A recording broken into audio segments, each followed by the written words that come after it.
The morning sun bled crimson across the New Mexico territory as Esperanza Delgado Crow Feather pressed the cold steel of her father's Colt 45 against the temple of the man who had just stolen her life. Judge Harrison Whitmore sat frozen in his mahogany chair, the deed to her family's ranch trembling in his liver-spotted hands, while outside his courthouse office the sound of hammers echoed as workers erected a gallows, not for criminals, but for hope itself. "Sign it back," she whispered, her voice carrying the desert wind's promise of storms. "Sign it back or die where you sit." But Esperanza Delgado Crow Feather knew, even as she spoke those words, that some thefts could never be undone with a signature. Some wounds cut too deep into the soul of the earth itself. Chapter 1.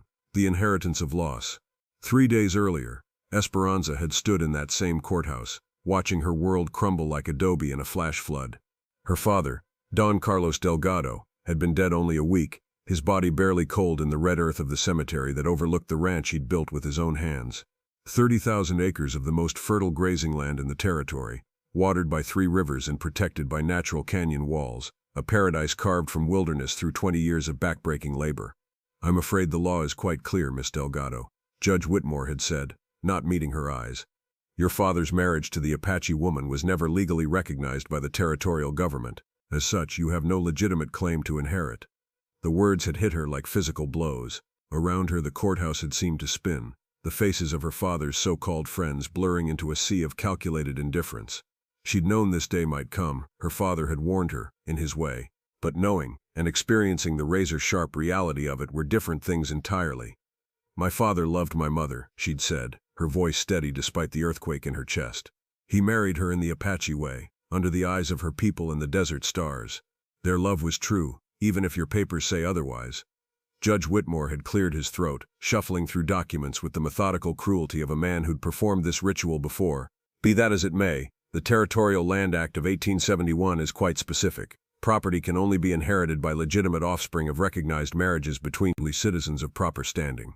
The euphemism hung in the air like smoke from a funeral pyre. Citizens of proper standing. White citizens. Not the daughter of a Mexican rancher and an Apache medicine woman, no matter how much love had created her, no matter how much blood and sweat had watered the land she'd grown up on. "The property will be divided equally between Mr. Jameson and Mr. Rothschild, who have submitted the winning bids for the parcels." Whitmore's voice had grown stronger as he delivered the final blow. "You have 30 days to remove your personal effects." Esperanza had walked out of that courthouse feeling like a ghost, like someone who had died but forgot to lie down. The sun seemed too bright, the air too thin. People she'd known her entire life, shopkeepers, farmers, even the priest from the mission, avoided her eyes as she passed. The mark of dispossession was already on her, as visible as a brand. She'd ridden home to find her father's ranch hands, men who'd worked alongside her for years packing their gear. Miguel, the oldest, had tears in his weathered eyes as he approached her. "I'm sorry, Nina," he'd said, using the pet name from her childhood. "Jameson already came by. Says he don't need any of us, especially not ones who might have loyalties to the previous owner." That night, alone in the adobe house her father had built as a wedding gift for her mother, Esperanza had sat at the wooden table where she'd eaten 1,000 meals, where her father had taught her to read and write and cipher, where her mother had shared the old stories of the Apache people before the fever took her, when Esperanza was 12. The house felt hollow now, echoing with the ghosts of a family that the law had decided never existed. Chapter 2. The Gathering Storm. But Esperanza Delgado Crow Feather was her mother's daughter as much as her father's, and her mother's people had not survived centuries of hardship by accepting injustice quietly. The Apache understood that sometimes the only way to reclaim what was stolen was to take it back with courage and cunning. In the days that followed, as lawyers and surveyors tramped across her father's land, measuring and dividing and calculating, Esperanza began to ride. She rode to the Apache ranchera where her mother's sister, Ayana, still lived with her daughter, Itzel. She rode to the Mexican settlements where families like hers, caught between worlds belonging fully to neither, scraped out livings in the shadow of Anglo expansion. What she found was a simmering cauldron of shared rage and shared pain. The land grab that had taken her ranch was not unique. It was part of a systematic campaign to concentrate the territory's best land in the hands of Eastern investors and railroad barons. Mexican families who had held grants from the Spanish crown for generations were being dispossessed by laws written in a language they didn't speak, enforced by courts that didn't recognize their humanity. At her Aunt Ayana's fire, surrounded by women whose dark eyes reflected the same loss Esperanza felt, she spoke the words that would change everything. "They think we'll disappear quietly. They think we'll accept their scraps and be grateful for the chance to work as servants on the land our grandmothers are buried in. Her voice rose with each word, carrying across the camp like a war cry. But we are not their Indians. We are not their Mexicans. We are the daughters of two worlds, and we will not be erased. Itzel, her cousin, spoke first. What are you saying, Prima? I'm saying we take it back. All of it. Every acre they've stolen. Every river they've claimed. Every grave they've built their prosperity on. Esperanza's hand moved to the gun at her hip. Her father's Colt that had never been drawn in anger but was about to become something else entirely. We take it back with blood if we have to. The women around the fire exchanged glances, communicating in the way that people who have shared oppression learn to do, with subtle nods, with the set of shoulders, with the hardening of eyes that have seen too much. The men tried fighting, said Elena Morales, an older woman whose husband had been killed in a dispute over water rights. They tried courts and lawyers and petitions. All it got them was graves. Then maybe it's time the women tried, Esperanza replied. Over the following weeks, word spread through the hidden networks of the dispossessed, in adobe houses and wiki-ups, around cook fires and in the shadows of mission churches. Women whispered of something new stirring in the desert. The Delgado girl, they said, the one with the Apache mother and the Mexican father. She was gathering an army, but it wasn't an army in any traditional sense. They were daughters and mothers, widows and spinsters, women who had been rendered invisible by a society that valued them only for their labor and their silence. There was Maria Santos, whose family's mill had been seized to build a railroad depot. There was Running Deer, an Apache woman whose children had been taken to boarding schools to have their culture beaten out of them. There was Esperanza's own aunt Ayana, whose medicine knowledge made her both feared and invaluable to the scattered communities of the borderlands. They called themselves Las Hermanas de dos Mundos, the Sisters of Two Worlds, and they began to plan. Chapter 3. The Price of Justice. The first target was Jameson's prize cattle herd, 200 head of prime beef destined for the railhead in Albuquerque.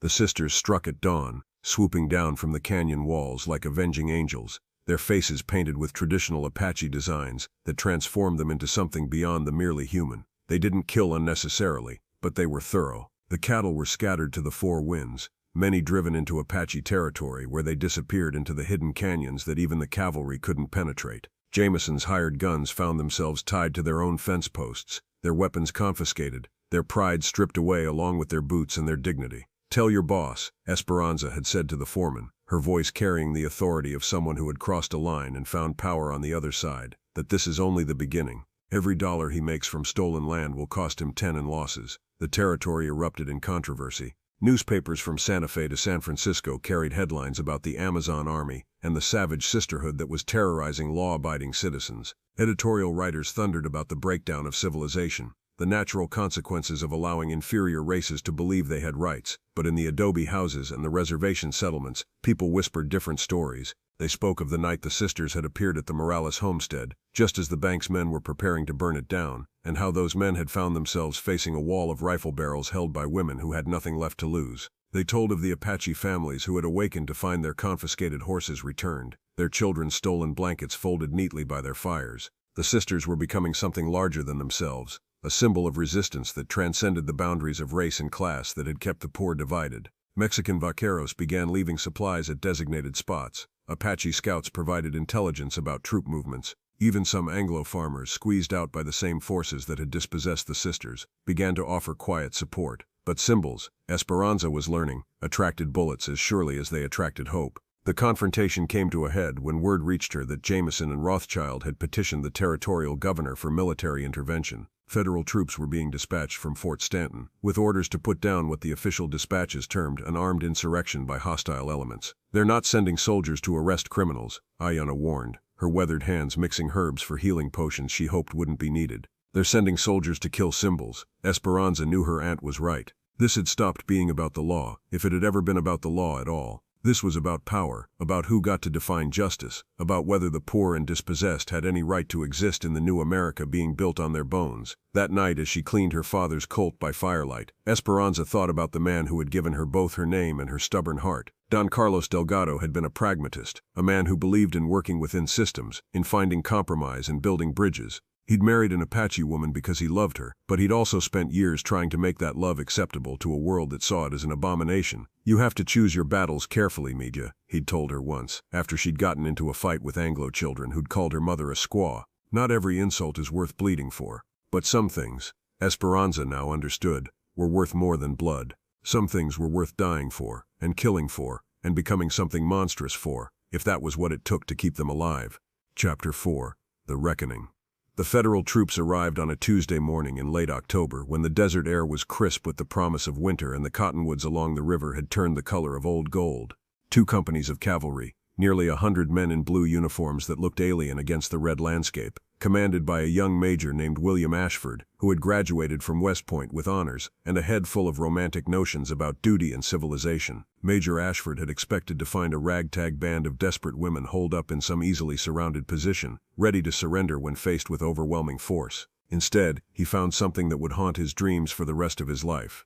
The sisters had chosen their ground with the tactical brilliance of people who had grown up in this landscape, who knew every draw and rise and hidden spring. They had positioned themselves in the ancient stronghold her mother's people called Ghost Heart Canyon, a maze of red rock formations that provided natural fortifications and a dozen escape routes that existed only in Apache memory. But more than that, they had gathered something Major Ashford had never encountered in his brief military career: an audience. Hundreds of people, Mexican farmers, Apache families, displaced Anglo homesteaders, even some of the shopkeepers and clerks from the territorial capital, had come to witness what they sensed would be a moment that defined the future of their world. They lined the canyon rim like a living gallery, and their presence transformed what might have been a simple military operation into something else entirely, a judgment, not on the sisters, but on the nation that had sent soldiers to kill them. "Major," Esperanza called down from her position among the rocks, her voice carrying clearly in the thin air. "You've come a long way to die for other men's greed." Major Ashford, sitting his horse at the canyon mouth with the desert sun glinting off his brass buttons, felt the weight of all those watching eyes. These weren't the hostile savages he'd been told to expect. The woman addressing him spoke with the educated accent of someone who'd been raised in both languages, both worlds. Around her, he could see other women, their faces painted for war but their weapons held with the casual competence of people defending their homes. "I have orders to arrest you and your accomplices for armed robbery, destruction of property, and sedition against the territorial government," he called back, his voice sounding thin and official in the vast space. "And I have orders from a higher authority," Esperanza replied, "from the spirits of my ancestors who are buried in this land, from the God who made all people in his image regardless of the color of their skin or the language of their prayers. Which of us serves the better master, Major?" The question hung in the air like a challenge to everything Major Ashford had been taught about duty and civilization and the righteous mission of American expansion. Around him, his men shifted nervously in their saddles, aware that they were not just soldiers anymore, but actors in a drama whose outcome would be judged by history. "I don't make the laws, ma'am," Major Ashford said finally. "I just enforce them." "And I don't make injustice," Esperanza replied. "I just refuse to accept it." The silence that followed was broken by the sound of a single rifle shot, not from the canyon, but from somewhere behind the federal lines. Major Ashford spun in his saddle to see one of his sergeants, a man named Burke with a scarred face and dead eyes, lowering a smoking rifle. "Sergeant." "What? Thought I saw one of them squaws taking aim," Burke said with a grin that revealed teeth like yellow tombstones. "Figured I'd save you the trouble of thinking about it too much, but there had been no Apache woman taking aim."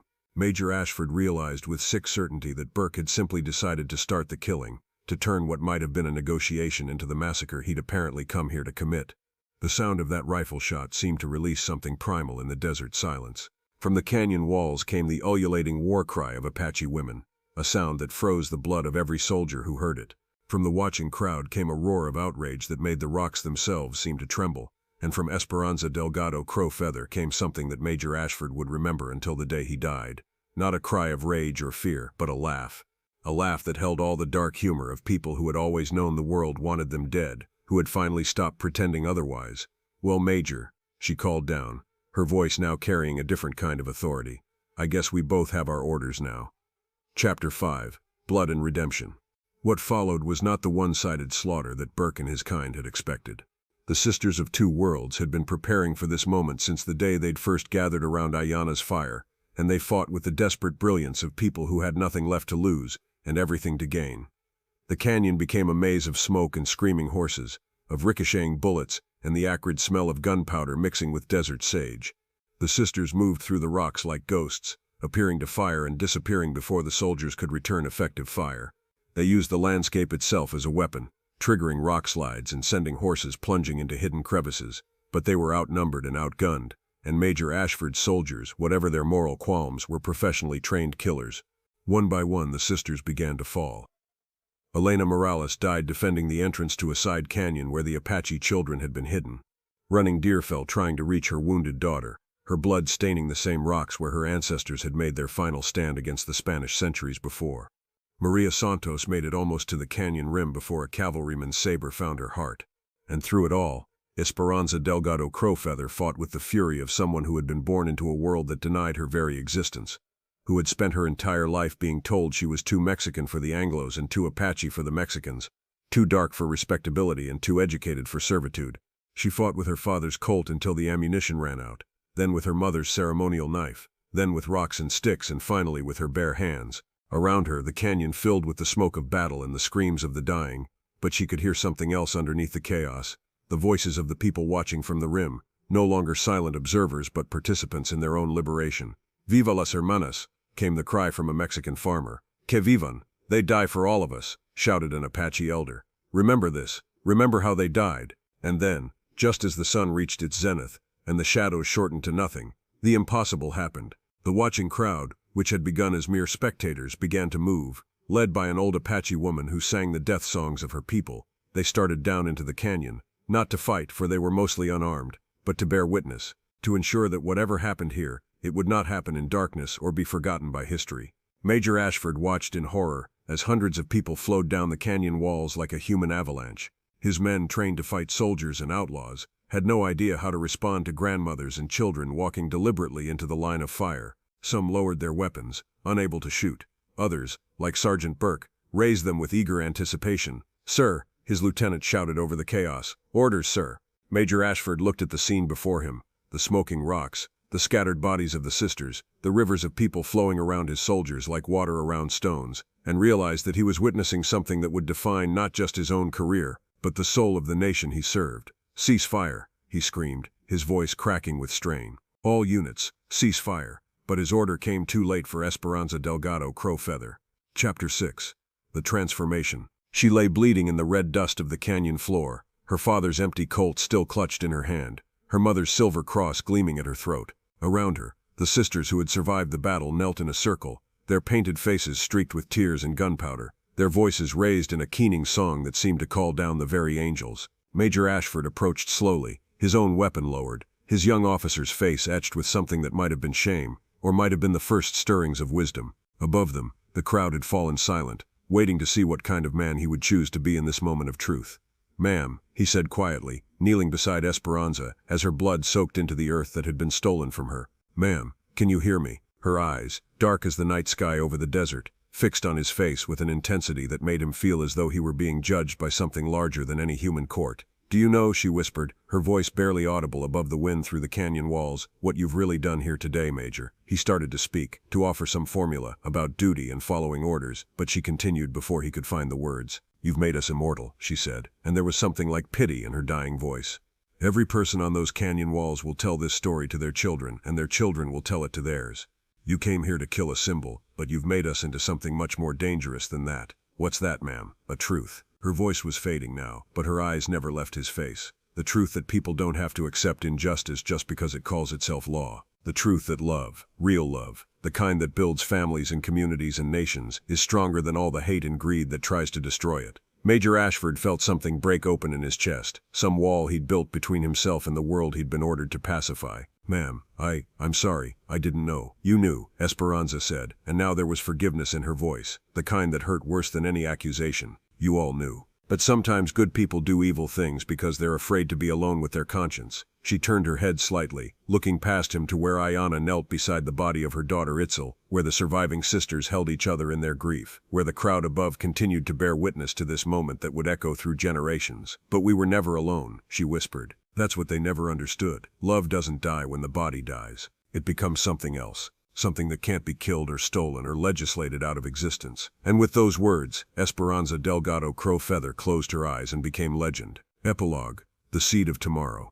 The official report that Major William Ashford filed with the territorial government was a masterpiece of bureaucratic evasion. It spoke of armed insurgents and necessary force and the restoration of lawful order. It made no mention of the crowds that had witnessed the battle, of the women who had died defending their children and their dignity, of the questions that had been asked and could never be unanswered. But the official report was not the only record of what happened in Ghost Heart Canyon that October day. In the weeks and months that followed, the story spread like wildfire through the hidden networks of the dispossessed. It was told in Apache wiki-ups and Mexican adobe houses, in Negro churches and Chinese laundries, in Irish immigrant neighborhoods and German farming communities. Each telling added new details, new meanings, new connections to the struggles of people who had never heard of Esperanza Delgado Crowfeather, but recognized her story as their own. The lawyers and politicians who had engineered the land grab that started it all found their victory turning to ash in their mouths. Jameson's cattle were rustled by phantom raiders who seemed to vanish into the desert air. Rothschild's fences were cut by invisible hands, his water rights challenged by newly organized communities of people who had learned to fight the system with the system's own weapons.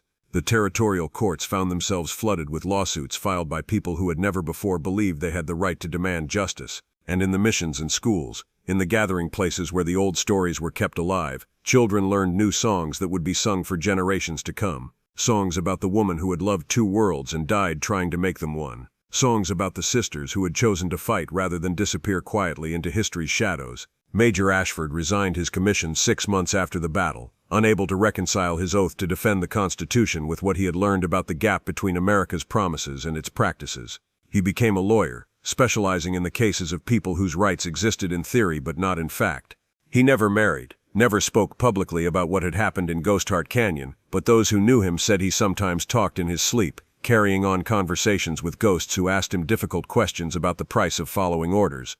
The land that had belonged to Don Carlos Delgado was eventually broken up and sold to smaller farmers, Mexican and Anglo alike, who formed the kind of community that Esperanza had dreamed of, one where children grew up speaking 2 languages and celebrating 2 cultures, where love was stronger than the artificial divisions that turned neighbors into enemies. And in the place where she had died, where her blood had soaked into the red earth of the canyon floor, something impossible began to grow. A spring that had never existed before bubbled up from the rocks, creating an oasis that seemed to appear overnight. The Apache people said it was Esperanza's spirit, transformed into the water of life itself, nourishing all who came to drink regardless of the color of their skin or the language of their prayers. The skeptics said it was just a geological quirk, an underground river finding a new outlet to the surface. But the people who had witnessed the battle, who had seen love triumph over hate even in the moment of its apparent defeat, knew better. They knew that some things are stronger than death, more persistent than injustice, more powerful than all the forces that try to convince us we are alone in our struggles. They knew that love, real love, the kind that builds bridges between worlds and refuses to accept the boundaries that power tries to impose, cannot be killed by bullets or stolen by laws or erased by the deliberate forgetfulness of those who profit from its absence. And in a world that often seems determined to prove that might makes right, that seemed like a truth worth dying for,